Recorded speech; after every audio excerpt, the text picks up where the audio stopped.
ನಮಸ್ಕಾರ ಸ್ನೇಹಿತರೆ, ಗೃಹಲಕ್ಷ್ಮಿ ಯೋಜನೆಯ 22 ಹಾಗೂ 23ನೇ ಕಂತಿನ ಹಣ ಇದೇ ಅಕ್ಟೋಬರ್ ತಿಂಗಳಲ್ಲಿ ನಿಮಗೆ 2 ಕಂತುಗಳನ್ನಾದರೂ ಹಾಕಿಕೊಡ್ತಾ ಇದ್ದಾರೆ. ಹೌದು, ಬಹಳ ತಿಂಗಳಿನಿಂದ ಒಂದೇ ತಿಂಗಳಲ್ಲಿ ಎರಡೆರಡು ಕಂತುಗಳನ್ನು ಹಾಕಿರುವಂತಹ ಹಿಸ್ಟ್ರಿಯನ್ನು ನಾವು ಮರೆತು ಬಿಟ್ಟಿದ್ವಿ. ಹೌದು ಸ್ನೇಹಿತರೆ, ಇಲ್ಲಿ ಗೃಹಲಕ್ಷ್ಮಿಯಲ್ಲಿ 2ರಿಂದ 3 ಕಂತುಗಳಾಗೂ ಸತತವಾಗಿ ಪೆಂಡಿಂಗ್ ಉಳಿತಾನೆ ಇದ್ವು. ಇದರಲ್ಲಿ ಈಗ ಸತತವಾಗಿ 2 ಕಂತುಗಳನ್ನಾದರೂ ಈಗ ಜಮಾ ಮಾಡುವಂತಹ ಪ್ರೊಸೆಸರು ಇವತ್ತು ಈಗಾಗಲೇ ಅಕ್ಟೋಬರ್ ತಿಂಗಳಲ್ಲಿ ಪ್ರಾರಂಭವಾಗ್ತಾ ಇದೆ ಅಂತ ಹೇಳ್ಬೋದು. ನಿಮಗೆ 22ನೇ ಕಂತಿನ ಹಣ ಆಲ್ಮೋಸ್ಟ್ ಈಗ ಎಲ್ಲ ಜನರಿಗೆ ಬಂದು ಕೆಲವೊಂದಿಷ್ಟು ಮಹಿಳಾ ಫಲಾನುಭವಿಗಳಿಗೆ ಬಂದಿಲ್ಲ ಅಂತ ಹೇಳ್ಬೋದು. ಅವ್ರಿಗೂ ಕೂಡ ದುಡ್ಡು ಜಮಾ ಆಗ್ತಾ ಇದೆ. ಒಂದು ವೇಳೆ ನಿಮ್ಮ ಖಾತೆಗಳಿಗೆ ದುಡ್ಡು ಬಂದಿಲ್ಲ ಅಂದರೆ ಅದಕ್ಕೆ ಕಾರಣಗಳೇನು, ಆ ಎಲ್ಲ ಕಾರಣಗಳನ್ನು ಈ ಒಂದು ವಿಡಿಯೋದಲ್ಲಿ ತಿಳಿಸಿಕೊಡುವಂತಹ ಪ್ರಯತ್ನ ಮಾಡ್ತೀನಿ. ಆ ಕಾರಣಗಳಂತೂ ನೀವು ತಿಳ್ಕೊಳ್ಳೇಬೇಕು. ಯಾಕಂದರೆ ನಿಮಗೆ ಮುಂದೆ ಬರ್ತಕ್ಕಂತಹ ಯಾವ ಕಂತುಗಳು ಕೂಡ ಜಮಾ ಆಗೋದಿಲ್ಲ. ಇನ್ನು ಕಾಂಗ್ರೆಸ್ ಪಕ್ಷ ಇರುವವರೆಗೂ ಕೂಡ ಒಂದು 20 ಕಂತುಗಳಾದರೂ ಬರಬಹುದು. 20 ಕಂತುಗಳಂದರೆ 40,000 ದುಡ್ಡನ್ನಾದರೂ ನೀವು ಪಡ್ಕೊಳ್ಬೋದು. ಹಾಗಾಗಿ ನೀವು ಈ ದುಡ್ಡನ್ನು ಪಡ್ಕೊಳ್ಬೇಕಂದ್ರೆ ಏನು ಮಾಡಬೇಕು, ಯಾವ ಕಾರಣಕ್ಕಾಗಿ ದುಡ್ಡು ಬಂದಿಲ್ಲ, ಎಲ್ಲ ವಿಷಯದ ಕುರಿತಾಗಿ ಈ ಒಂದು ವಿಡಿಯೋದಲ್ಲಿ ಮಾಹಿತಿಯನ್ನು ತಿಳಿತಾ ಹೋಗೋಣ. ಜೊತೆಗೆ ಇಂಪಾರ್ಟೆಂಟ್ 23ನೇ ಕಂತಿನ ಹಣ ನಿಮ್ಮ ಖಾತೆಗಳಿಗೆ ಯಾವಾಗಿನಿಂದ ಬರ್ತಾ ಇದೆ, ಸೊ ಅದ್ರ ಬಗ್ಗೆನೂ ಕೂಡ ಡೀಟೇಲ್ಸು ಈ ಒಂದು ವಿಡಿಯೋದಲ್ಲಿ ತಿಳಿಸಿಕೊಡುವಂತಹ ಪ್ರಯತ್ನ ನಾನು ಮಾಡ್ತೀನಿ. ಸೊ ನೀವು ಈ ಒಂದು ವಿಡಿಯೋನ ಆದಷ್ಟು ಕೊನೆವರೆಗೂ ವಾಚ್ ಮಾಡಲಿಕ್ಕೆ ಪ್ರಯತ್ನ ಮಾಡಿ. ಬಹಳ ತೀರಾ ಇಂಪಾರ್ಟೆಂಟ್ ಮಾಹಿತಿ. ಚಾನಲ್ಗೆ ಸಬ್ಸ್ಕ್ರೈಬ್ ಮಾಡಿಲ್ಲ ಅಂದರೆ ಸಬ್ಸ್ಕ್ರೈಬ್ ಮಾಡಿಕೊಂಡು ನೋಟಿಫಿಕೇಶನ್ ಆಲ್ ಅಂತ ಸೆಟ್ ಮಾಡಿ. ಈಗ ನಾವು ನೇರವಾಗಿ ಟಾಪಿಕ್ಗೆ ಬರೋಣ. ಸ್ನೇಹಿತರೆ, ಗೃಹಲಕ್ಷ್ಮಿ ಯೋಜನೆಯಲ್ಲಿ ಪ್ರತಿಯೊಂದು ಕಂತಿನಲ್ಲಿ ಒಂದೊಂದು ತಿಂಗಳಾದರೂ ಲೇಟ್ ಆಗ್ತಾನೇ ಇದೆ, ಡಿಲೇ ಆಗ್ತಾನೇ ಇದೆ. ಸರ್ಕಾರ ಸರಿಯಾದ ಟೈಮ್ಗೆ ದುಡ್ಡನ್ನು ಜಮಾ ಮಾಡ್ತಾ ಇಲ್ಲ ಅನ್ನುವಂತಹ ಕಾರಣಗಳು ಕೇಳಿ ಬರ್ತಾ ಇದ್ವು. ಆ ಕಾರಣಗಳಿಂದಾಗಿ ಈಗ ನೋಡ್ತಾ ಇದ್ದೀರಿ ನೀವು ಎಷ್ಟು ಕಂತುಗಳು 2ರಿಂದ 3 ಕಂತುಗಳಾದರೂ ಪೆಂಡಿಂಗ್ ಉಳಿತಾ ಇದ್ವು. ಅದೆಲ್ಲ ಬಿಡಿ, ಈಗ ಈ ಗ್ಯಾರಂಟಿ ಯೋಜನೆಗಳಿಂದಾಗಿ ಪಿಂಚಣಿ ಯೋಜನೆಯಲ್ಲಿ ಕೂಡ ಹೊಡೆತ ಬೀಳ್ತಾ ಇತ್ತು.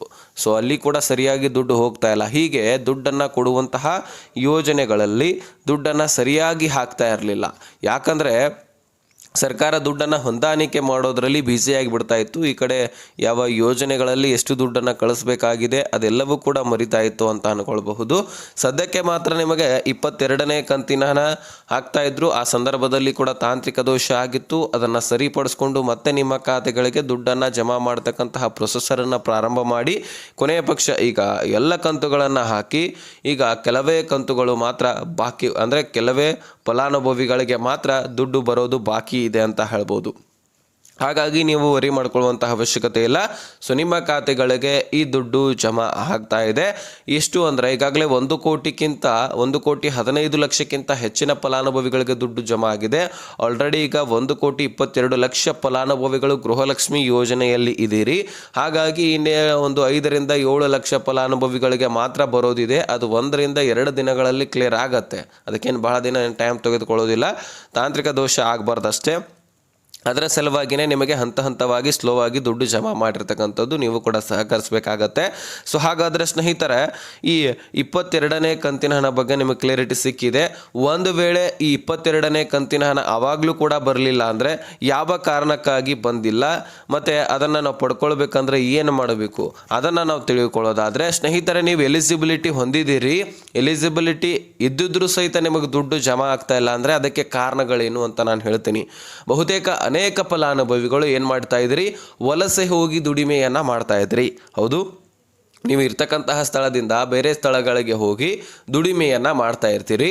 ಆ ದುಡಿಮೆಯನ್ನು ಮಾಡ್ತಕ್ಕಂತಹ ಸಂದರ್ಭದಲ್ಲಿ ನಿಮಗೆ ಈ ಕಡೆ ರೇಷನ್ ತೆಗೆದುಕೊಳ್ಳೋದೇ ಮರೆತು ಬಿಟ್ಟಿರ್ತೀರಿ. ಅಂದರೆ ನೀವು ಒಂದು ಸಾರಿ ಹೋದರೆ ಈ ಕಡೆ ಬಂದು ರೇಷನ್ ನಿಮ್ಮ ಮನೆಗೆ ಬರೋದೇ 5-6 ತಿಂಗಳು ಮಾಡ್ಕೊಳ್ಬಹುದು. ಹಾಗಾಗಿ ಸರ್ಕಾರ ಏನು ಹೇಳುತ್ತೆ, ನೀವು ಕಳೆದ 3-4 ತಿಂಗಳಿನಿಂದ ರೇಷನನ್ನು ತೆಗೆದುಕೊಳ್ಳಿಲ್ಲ ಅಂದರೆ ನಾವು ನಿಮ್ಮ ರೇಷನ್ ಕಾರ್ಡನ್ನು ರದ್ದು ಮಾಡ್ತೀವಿ. ಯಾಕಂದರೆ ರೇಷನ್ ನಿಮಗೆ ಅವಶ್ಯಕತೆ ಇಲ್ಲ ಅಂತ ನಾವು ನಿಮ್ಮ ರೇಷನ್ ಕಾರ್ಡನ್ನು ರದ್ದು ಮಾಡ್ತೀವಿ ಅಂತ ಸರ್ಕಾರ ತಿಳಿಸ್ತಾ ಇದೆ. ಮೊದಲೇ ಈಗ ರೇಷನ್ ಕಾರ್ಡು ನನಗೆ ಬೇಕು ನಿನಗೆ ಬೇಕು ಅಂತ ಕಾಯ್ತಾ ಇದ್ದಾರೆ. ಅಂಥದ್ರಲ್ಲಿ ನೀವು ರೇಷನ್ ಕಾರ್ಡ್ ಇದ್ದರೂ ಸಹಿತ, ಎಲಿಜಿಬಿಲಿಟಿ ಹೊಂದಿದ್ರೂ ಸಹಿತ ನೀವು ರೇಷನ್ನನ್ನು ತೆಗೆದುಕೊಳ್ಳಿಲ್ಲ ಅಂದರೆ ಖಂಡಿತವಾಗ್ಲೂ ನಿಮ್ಮ ರೇಷನ್ ಕಾರ್ಡನ್ನು ಸರ್ಕಾರ ರದ್ದು ಮಾಡಲಿಕ್ಕೆ ಹಿಂದೆ ಮುಂದೆ ನೋಡೋದೇ ಇಲ್ಲ, ಡೈರೆಕ್ಟ್ಲಿ ರದ್ದು ಮಾಡಿಬಿಡುತ್ತೆ. ಹಾಗಾಗಿ ನೀವು ಈ ರೇಷನನ್ನು ತೆಗೆದುಕೊಳ್ಬೇಕಂದ್ರೆ ಎಲ್ಲಿರ್ತೀರಿ ಅಲ್ಲಿ ಬಂದು ರೇಷನನ್ನು ತೆಗೆದುಕೊಂಡ್ರೇ ಮಾತ್ರ ನಿಮಗೆ ರೇಷನ್ ಕಾರ್ಡ್ ಉಳಿಯುವಂಥದ್ದು, ಅಥವಾ ಎಲ್ಲಿ ಇರ್ತೀರಿ ಅಲ್ಲಿಂದ ರೇಷನ್ ಕಾರ್ಡನ್ನು ಮಾಡಿಸ್ಕೊಳ್ಬಹುದು. ಆಗ ಮಾತ್ರ ನಿಮಗೆ ಈ ರೇಷನ್ ಕಾರ್ಡ್ನ ಲಾಭ ಸಿಗಲಿಕ್ಕೆ ಸಾಧ್ಯ. ಸೊ ಅನೇಕ ಫಲಾನುಭವಿಗಳು ಈ ರೀತಿಯಾಗಿದೆ, ಅದನ್ನು ನೀವು ಮೊದಲು ಸರಿಪಡಿಸ್ಕೊಳ್ಳಿ, ರೇಷನನ್ನು ತೆಗೆದುಕೊಳ್ಬೇಡಿ. ಇನ್ನು ನೆಕ್ಸ್ಟು ಸ್ನೇಹಿತರೆ, ಅನೇಕ ಕುಟುಂಬಸ್ಥರುಗಳಲ್ಲಿ 2ರಿಂದ 3 ರೇಷನ್ ಕಾರ್ಡ್ಗಳು, ಇದರ ಬಗ್ಗೆ ಅಂತೂ ನಾನು ಸಾಕಷ್ಟು ವಿಡಿಯೋಸ್ಗಳಲ್ಲಿ ತಿಳಿಸಿದ್ದೀನಿ. ಈಗ ನಮ್ಮ ಮನೆ ಪಕ್ಕದವ್ರದ್ದು ಕೂಡ ಹಾಗೆ ಆಗಿದೆ. ಒಂದು ರೇಷನ್ ಕಾರ್ಡ್ಗೆ ಈ ದುಡ್ಡು ಬಂದಿದೆ, ಇನ್ನೊಂದು ರೇಷನ್ ಕಾರ್ಡ್ಗೆ ದುಡ್ಡೇ ಬಂದಿಲ್ಲ. ಹೌದು ಸ್ನೇಹಿತರೆ, ಯಾಕಂದರೆ 2ರಿಂದ 3 ರೇಷನ್ ಕಾರ್ಡ್ಗಳನ್ನು ನೀವು ಮಾಡಿಸ್ಕೊಂಡಿದ್ದೆ ಆದರೆ ಸರ್ಕಾರಕ್ಕೆ ಈಗಾಗಲೇ ಇನ್ಫಾರ್ಮೇಷನ್ ಹೋಗಿರುತ್ತೆ. ಹೇಗೆ ಹೋಗಿರುತ್ತೆ ಅನ್ನೋದು ಒಂದು ಸ್ವಲ್ಪ ಹೇಳ್ತೀನಿ ಕೇಳಿ.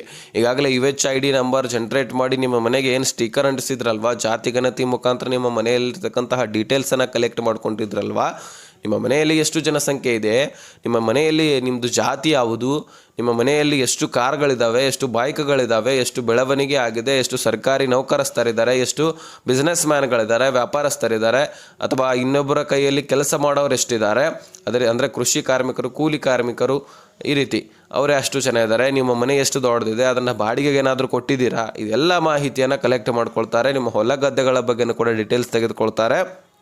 ಇದನ್ನು ಸರ್ಕಾರಕ್ಕೆ ಒಪ್ಪಿಸುವಂತಹ ಕೆಲಸ ಮಾಡ್ತಾರೆ. ಸುಮಾರು 60 ಪ್ರಶ್ನೆಗಳನ್ನು ಕೂಡ ಕೇಳ್ತಾರೆ. ಅಷ್ಟರೊಳಗೆ ಇಲ್ಲ ಇನ್ಫಾರ್ಮೇಷನನ್ನು ತೆಗೆದುಕೊಂಡು ಸರ್ಕಾರಕ್ಕೆ ಇನ್ಫಾರ್ಮೇಷನ್ ಹೋಗಿರುತ್ತೆ. ಅದರ ಆಧಾರದ ಮೇಲೆ ನಿಮಗೆ ರೇಷನ್ ಕಾರ್ಡ್ ಕೊಡಬೇಕೋ ಬೇಡವೋ ಎಲ್ಲ ಡೀಟೇಲ್ಸನ್ನು ಆಹಾರ ಇಲಾಖೆ ಒಂದು ಫೈನಲ್ ಡಿಸಿಷನ್ ಮಾಡಿ ನಿಮ್ಮ ರೇಷನ್ ಕಾರ್ಡ್ಗೆ ಎಷ್ಟು ದುಡ್ಡು ಕಳಿಸ್ಬೇಕೋ ಅಷ್ಟು ದುಡ್ಡು ಮಾತ್ರ ಕಳಿಸುವಂಥದ್ದು.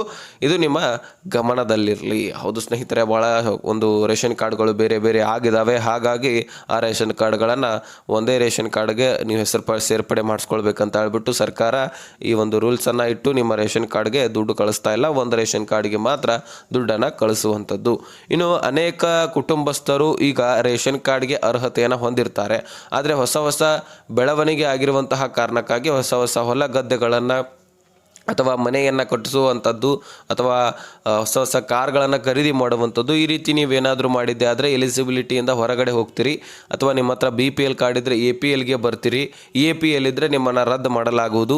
ಈ ರೀತಿ ನಿಮಗೆ ರೇಷನ್ ಕಾರ್ಡ್ಗೂ ನಿಮ್ಮ ಬೆಳವಣಿಗೆಗೂ ಒಂದು ಹೊಂದಾಣಿಕೆಯನ್ನು ನೋಡಿಕೊಂಡು ನಿಮಗೆ ಎಲಿಜಿಬಿಲಿಟಿಯನ್ನು ಕೊಡುತ್ತೆ ಸರ್ಕಾರ. ಸೊ ಹೀಗೆ ನಿಮಗೆ ಎಲಿಜಿಬಿಲಿಟಿ ಇದಿರೋ ಇಲ್ವೋ ಅನ್ನುವಂಥದ್ದನ್ನು ನೋಡ್ಕೊಳುತ್ತೆ. ಗೋರ್ಮೆಂಟ್ ನೌಕರಸ್ಥರು ಏನಾದರೂ ಇದ್ದರೆ ಅವ್ರದ್ದು ಕೂಡ APLಗೆ ಕನ್ವರ್ಟ್ ಮಾಡ್ತಕ್ಕಂಥದ್ದು. ಮತ್ತು BPLಗೆ APLಗೆ ಬಹಳಷ್ಟು ವ್ಯತ್ಯಾಸ ಇದೆ. BPLದವರಿಗೆ ಹೆಚ್ಚಿನ ಆದ್ಯತೆಯನ್ನು ಕೊಡಲಾಗ್ತದೆ. ಗೃಹಲಕ್ಷ್ಮಿ ಮಾತ್ರ ನಿಮಗೆ 2,2 ಸಾವಿರ ಬರುತ್ತೆ, ಅದರಲ್ಲೇನು ತೊಂದರೆ ಇಲ್ಲ. ಆದರೆ ಬೇರೆ ಬೇರೆ ಸ್ಕೀಮ್ಸ್ಗಳಲ್ಲಿ ನಾವು ನೋಡೋದಾದರೆ ಬಹಳಷ್ಟು ಆದ್ಯತೆಯನ್ನು BPL ರೇಷನ್ ಕಾರ್ಡ್ದವರಿಗೆ ಕೊಡ್ತಾರೆ, APL ರೇಷನ್ ಕಾರ್ಡ್ದವರಿಗೆ ಅಷ್ಟೊಂದು ಆದ್ಯತೆ ಇರೋದಿಲ್ಲ. ಹೌದು ಸ್ನೇಹಿತರೆ, ಇದು ನಿಮ್ಮ ಗಮನದಲ್ಲಿರಲಿ. ಇನ್ನು ನಿಮಗೆ ಈ ರೀತಿ ರೂಲ್ಸ್ಗಳನ್ನು ಇಟ್ಕೊಂಡು ನಿಮ್ಮನ್ನು ರದ್ದು ಮಾಡುವಂತಹ ಕೆಲಸ ಈಗ ಸರ್ಕಾರ ಮಾಡ್ತಾ ಇದೆ. ಹೊಸ ರೂಲ್ಸ್ಗಳನ್ನು ತರ್ತಾನೆ ಇರುತ್ತೆ. ನಿಮಗೆ ಗೊತ್ತೇ ಇದೆ, ಗೃಹಲಕ್ಷ್ಮಿ ಬಂದಾಗಿನಿಂದ ಹೊಸ ರೂಲ್ಸ್ಗಳು ಬರ್ತಾನೆ ಇದ್ದಾವೆ. ಸೊ ಇದಿಷ್ಟು ಆದಮೇಲೆ 23ನೇ ಕಂತಿನ ಹಣ ನಿಮ್ಮ ಖಾತೆಗಳಿಗೆ ಇನ್ನು 2ರಿಂದ 3 ದಿನಗಳಲ್ಲಿ ರಿಲೀಸ್ ಆಗುತ್ತೆ ಅನ್ನುವಂತಹ ಮಾಹಿತಿ ಸಿಕ್ಕಿದೆ. ಹೌದು ಸ್ನೇಹಿತರೆ, ಡೆಫಿನೆಟ್ಲಿ ಇದೇ ಬರುವ ಸೋಮವಾರ ನಿಮ್ಮ ಖಾತೆಗಳಿಗೆ ನಾಳೆನೇ ಬಿಡುಗಡೆ ಆಗುವಂತಹ ಸಾಧ್ಯತೆಯೂ ಕೂಡ ಇದೆ, ಅಥವಾ ನಾಡ್ದು ಕೂಡ ರಿಲೀಸ್ ಆಗಬಹುದು. ಅವರು ಡೇಟ್ ಅಂತ ಫಿಕ್ಸ್ ಮಾಡೋದಿಲ್ಲ, 2-3 ದಿನಗಳಲ್ಲಿ ಅಂತ ಹೇಳ್ಬಿಡ್ತಾರೆ ಅಷ್ಟೇ. ಅದನ್ನು ವಿಷಯವನ್ನು ನಿಮ್ಮ ಮುಂದೆ ಇಟ್ಟಿದ್ದೀವಿ. ಸೊ ನೀವು ತಲೆ ಕೆಡಿಸ್ಕೊಳ್ಳುವಂಥ ಅವಶ್ಯಕತೆ ಇಲ್ಲ. ಸರ್ಕಾರ ರಿಲೀಸ್ ಮಾಡಲಿಲ್ಲ ಅಂದರೆ ನಾವೇನು ಮಾಡ್ಲಿಕ್ಕೆ ಬರೋದಿಲ್ಲ. ಅವ್ರು ಕೊಟ್ಟಿರ್ತಕ್ಕಂತಹ ಇನ್ಫಾರ್ಮೇಷನ್ ನಿಮ್ಮ ಮುಂದೆ ಇಟ್ಟಿದ್ದೀವಿ. ಅರ್ಥ ಆಗಿದ್ರೆ ನೆಕ್ಸ್ಟ್ ಮಾಹಿತಿಯೊಂದಿಗೆ ಸಿಗೋಣ. ಅಲ್ಲಿಸ್ತಾನೆ ಬಾಯ್ ಬಿಡಿ ಫ್ರೆಂಡ್ಸ್.